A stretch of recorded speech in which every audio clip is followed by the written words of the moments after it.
Hello everyone, I am Renu. Welcome to the online commerce connection. जैसा कि हम UGC NET JRF की preparation में जुड़े हुए हैं, तो उससे ही रिलेटेड टॉपिक जो हमारा है, कॉस्ट ऑफ कैपिटल का रिलेशनशिप क्या है रिस्क और रिक्वायर्ड रेट ऑफ रिटर्न के अंदर। मैडम ये क्या हो गया? देखो बेटा, जहां हम बचपन से सुनते आए हैं, जहां पे ज्यादा रिस्क होता है वहां पे आपको मैक्सिमम रिटर्न मिलती है। ठीक है, मींस कुछ पाने के लिए कुछ तो खोना पड़ता है। ये चीज आपने सुनी, तो उसी के ऊपर ये बेस्ड है हमारा रिस्क और रिक्वायर्ड रेट ऑफ रिटर्न का रिलेशनशिप। पढ़ लेते हैं इसमें क्या क्या है। जो हमारा रिस्क और रिक्वायर्ड रेट ऑफ रिटर्न है, एक अजम्पशंस होती है कि अगर हमारे इन्वेस्टर कोई रिस्क उठा रहे हैं, अगर हमारे इन्वेस्टर हमें फंडिंग दे रहे हैं, हमारे बिजनेस सोर्स ऑफ फाइनेंस को लगा रहे हैं, इन्वेस्ट कर रहे हैं हमारे बिजनेस में, तो उनको क्या चाहिए? उनको उसके बदले में रिक्वायर्ड रेट ऑफ रिटर्न चाहिए। अगर आप रिक्वायर्ड रेट ऑफ रिटर्न नहीं दे रहे हैं तो आप क्यों कंपनसेट करेंगे? वो क्यों आपको एडिशनल फंड देंगे? वो आपको जो फंड अभी प्रोवाइड करा रहे हैं वो भी फंड आपको देना बंद कर देंगे, क्योंकि उन्होंने अगर आपके बिजनेस में फंडिंग लगाई है तो रिस्क को भी ध्यान में रखा। उन्होंने यहाँ पे अब आपके बिजनेस में फंडिंग लगाई है तो वो रिस्क को साथ में लेकर चल रहे हैं। उनको पता है कि अगर हम फंडिंग लगा रहे हैं, हमें पता है रिस्क है, क्योंकि वो बिजनेस ग्रो होगा नहीं होगा वो फ्यूचर के आपकी पॉसिबिलिटी होती है। तो मीन्स अगर जो बिजनेस बढ़ेगा, रिस्क लिया ना, अगर बिजनेस बढ़ेगा तो मुझे यहाँ पे हायर रिटर्न भी मिल जाती है। तो यहाँ पे अगर इनका दोनों का रिलेशनशिप देखें तो रिलेशनशिप क्या है? दोनों भाई भाई हैं। ठीक है, दोनों भाई हैं, जहां पे रिस्क चलेगा रिटर्न भी साथ में चलेगा। तो it is based on the assumption that the investor must be compensated. ठीक है, मस्ट बी कंपनसेटेड। अगर रिस्क उठा के वो आपके बिजनेस में फंडिंग कर रहे हैं तो उनको वहां पे रिटर्न मिलना जायज है। ठीक है, एडिशनल रिस्क भी अगर उनको साथ में चल रहा है, उनको पता है कि फंडिंग हम कर रहे हैं, रिस्क हो सकता है, कुछ भी हो सकता है, मार्केट डाउन हो सकता है, अनकंडीशनल रिस्क यहाँ पे आ सकते हैं, बहुत टाइप के रिस्क यहाँ पे आ सकते हैं। सब टाइप के रिस्क को यहाँ पे रिमेन अनचेंज्ड मान के वो आपके बिजनेस में फंडिंग को लगाता है। अगर वो रिस्क को ना उठाता है तो वो आपको फंडिंग देना बंद कर देगा। मींस अगर आप उसको रिटर्न प्रॉपर नहीं दे रहे हैं तो वो आपके बिजनेस में फंडिंग की सप्लाई को बंद कर देगा। जितना रिस्क होगा उतना ही रिस्क प्रीमियम होगा। अब ये क्या मैडम? देखो, जितना रिस्क आपके बिजनेस में फंडिंग करने के टाइम पे हुआ है, सोर्स ऑफ फाइनेंस करने पे हुआ है, यहाँ पे इन्वेस्टमेंट करने पे हुआ है, वो रिस्क आपके इन्वेस्टर्स को ज्यादा प्रीमियम देता है। प्रीमियम क्या है? देखो, आपके इन्वेस्टर का यहाँ पे प्रॉफिट आ जाता है। जितना रिस्क होता है उतना ही प्रीमियम यहाँ पे हो जाता है। ये भी एक दूसरा कंपोनेंट है जो आपके रिस्क और रिक्वायर्ड रेट ऑफ रिटर्न के रिलेशनशिप को बढ़ाता है, बताता है। Higher return required rate of investment. जितना रिस्क होगा उतना रिस्क प्रीमियम होगा। रिस्क प्रीमियम की वजह से उनको क्या चाहिए? उनको आपके बिजनेस से हायर रेट ऑफ रिटर्न चाहिए। उनको जो इन्वेस्टमेंट उन्होंने कर रखी है उनको उस पर रिक्वायर्ड रेट ऑफ इन्वेस्टमेंट चाहिए, तभी वो आपके बिजनेस में यहाँ पे इन्वेस्ट करेंगे। एक ग्राफ से समझ लेते हैं। देखो, नीचे है रिस्क एंड रिटर्न, ये रिटर्न की लाइन है और ये रिस्क की लाइन है। अगर मैं एक इन्वेस्टर हूं, अगर मैं गवर्नमेंट सिक्योरिटी में फंडिंग करता हूं तो मुझे पता है मुझे जीरो रिस्क है, क्योंकि गवर्नमेंट फंडिंग में मुझे कोई भी रिस्क नहीं है। जितना रिटर्न उन्होंने मुझे सोर्स ऑफ फंडिंग पे स्टार्टिंग में दिया था, इन्वेस्टमेंट के टाइम पे दिया था, रिटर्न में दिया था, वही मुझे यहाँ पे देंगे। तो जीरो रिस्क यहाँ पे गवर्नमेंट सिक्योरिटी में की इन्वेस्टमेंट में हो जाता है। देन आपके पब्लिक सेक्टर बॉन्ड जो होते हैं, अगर उन बॉन्ड्स में मैं इन्वेस्टमेंट करता हूं तो मेरा रिस्क थोड़ा कम होता है, क्योंकि गवर्नमेंट सिक्योरिटी से थोड़ा ज्यादा बट कम होता है, क्योंकि ये भी पब्लिक सेक्टर की यहाँ पे आपके बॉन्ड्स हैं। बॉन्ड्स में भी एक पर्टिकुलर डेट से यहाँ पे आपको रिस्क कवर होता है, आपको रिटर्न ज्यादा मिलती है। देन आपका थर्ड पॉइंट है, देखो, जितना रिस्क बढ़ रहा है उतना ही आपका रिटर्न बढ़। देखो, रिस्क यहां से, ये देखो बेटा, जितना रिस्क बढ़ रहा है उतना ही आपका रिटर्न भी बढ़ रहा है।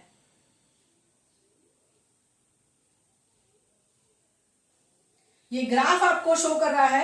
अगर आप गवर्नमेंट सिक्योरिटी में फंडिंग करते हैं तो आपको 0 लेवल का रिस्क है। अगर आप पब्लिक सेक्टर बॉन्ड में लगाते हैं अपना पैसा तो आपको वहां पे थोड़ा कम रिस्क, थोड़ा सा रिस्क बढ़ जाता है। अगर आप बॉन्ड्स एंड डिबेंचर्स बाहर से आप पार्टीज को, डिबेंचर होल्डर से बोरो करते हैं मनी को, तो वहां पे थोड़ा रिस्क आपका बढ़ जाता है बट रिटर्न भी बढ़ जाती है। ऐसे ही जब आप पब्लिक सेक्टर, जब आप प्रेफरेंस शेयर होल्डर से वहां पे मनी लेते हैं तो वहां पे आपको रिटर्न भी ज्यादा मिलती है, क्योंकि प्रेफरेंस शेयर होल्डर भी जो है आपसे पर्टिकुलर परसेंटेज पे आपसे वो डिविडेंड लेते हैं। ठीक है, प्रेफरेंस शेयर होल्डर को आप पर्टिकुलर रेट से आपको डिविडेंड प्रोवाइड कराना पड़ता है।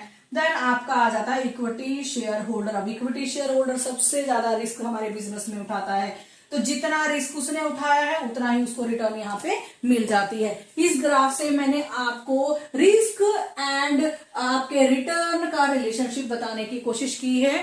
तो थैंक यू सो मच। अगर आपको इससे रिलेटेड कोई डाउट है आप कमेंट में लिख सकते हैं। प्लीज चैनल को लाइक सब्सक्राइब जरूर करेगा। Thank you so much. मिलते हैं नेक्स्ट वीडियो में। चलिए, जो अब हमारा नेक्स्ट टॉपिक है हमारे scope and sources of finance में, बहुत ही अहम और important topic, risk and return analysis. देखो, जहां पे मनी की बात हो रही है वहां पे रिस्क भी होगा, रिटर्न भी होगा, क्योंकि जब हम मनी अपने बिजनेस में लगाते तो दो दिमाग घूमते हैं। क्या इससे पैसा कमा पाएंगे, क्या मुझे ज्यादा लॉस होगा, क्या जो मनी में ली है क्या वो मनी में वापस कर पाऊंगा, क्या मैं प्रॉफिट कमा पाऊंगा। बहुत सारे क्वेश्चन का भार मेरे सिर पे पड़ गया भाई साहब। अभी इन्हीं क्वेश्चंस को यहाँ पे आप निपटाते हैं।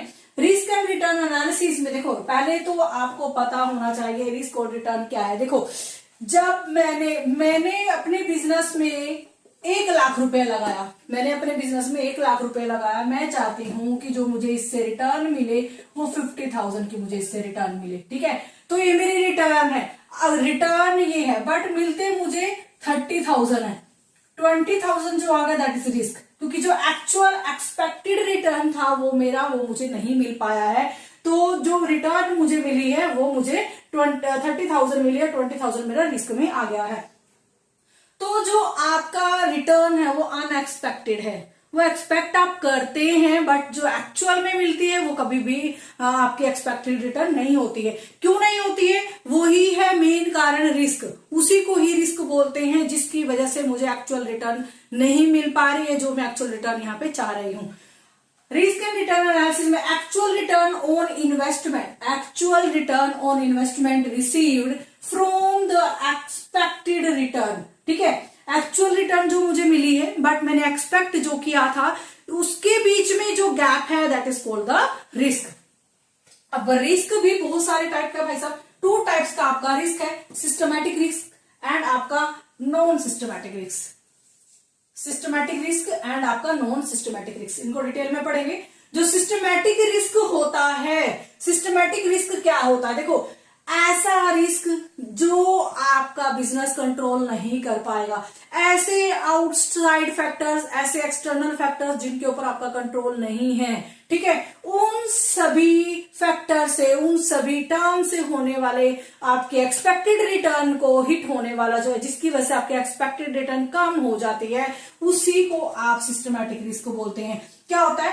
ये जो फैक्टर्स हैं, एक्सटर्नल फैक्टर्स, आपका बिजनेस कंट्रोल नहीं कर पाता है, ये अनअवॉइडेबल होते हैं। किसी भी कंडीशन में आपको इसको फेस करना ही करना पड़ेगा। कोई भी कंडीशन आ जाए, अब आपको सिस्टमैटिक रिस्क से कोई नहीं बचाएगा। और इस सिस्टमैटिक रिस्क जब आता है तो एक्चुअल में जो हमारी एक्सपेक्टेड रिटर्न है, हमारा प्रॉफिट है, वो लेस होता रहता है, वो कम होता रहता है। ठीक है, सिस्टमैटिक रिस्क क्या है थोड़ा और डिटेल में समझते हैं। Systematic risk is that risk not controlled by business because it origin from the external factor of a business। ठीक है, जो एक्सटर्नल फैक्टर्स है जिनके ऊपर हमारे बिजनेस का कोई कंट्रोल नहीं, जैसे गवर्नमेंट की पॉलिसी चेंज हो जाती है, गवर्नमेंट के रेगुलेशंस चेंज हो रहे हैं, और हमारा कभी गवर्नमेंट इंटरेस्ट, पॉलिटिकल रीजन हो गए हैं, आउटसाइड कंट्रीज के करेंसी के आपके पास बहुत सारे रीजन हो गए, बहुत सारे रीजन है जिनकी वजह से हमारे रिस्क यहाँ पे सिस्टमैटिक रिस्क बन जाता है। जैसे अभी कोविड आया था, ठीक है, अब कोविड एकदम से आ गया, सबका बिजनेस अच्छे से फल फूल रहा था, बट कोविड भाई साहब आ गए, सबको घर में घुसा दिया, सब लोग करके घर में बैठ गए, खिड़की से बाहर तक झांकना लोगों को पसंद नहीं हो रहा था। ऐसा क्या कर दिया? वो रिस्क जिसकी वजह से हमारा बिजनेस आज बंद हो गया, जिसकी वजह से हम प्रॉफिट नहीं कमा पा रहे और हमारा रिस्क यहाँ पे ज्यादा हो गया, हमारी रिटर्न यहाँ पे कम हो गई, उसी रिस्क को आप यहाँ पे सिस्टमैटिक रिस्क बोलते हैं। जब भी आपके दिमाग में आए सिस्टमैटिक रिस्क क्या है, तो दिमाग में डाल लेना सिस्टमैटिक रिस्क। मैडम ने बताया था कि एकदम से ऐसी आफत सिर के ऊपर पड़ जाना जिससे आप नहीं बच सकते हैं, जिसको आप फेस करना ही करना पड़ेगा, उसी को आप सिस्टमैटिक रिस्क बोलते हैं। ठीक है, सिस्टमैटिक रिस्क यहाँ पे 3 टाइप का है आपका, interest risk, purchasing power risk and आपका मार्केट रिस्क। इंटरेस्ट रिस्क क्या होता है? इंटरेस्ट रिस्क देखो, आपको पता है कि जब भी आप अपनी मनी को जब आप मार्केट में लगाते हैं तो क्या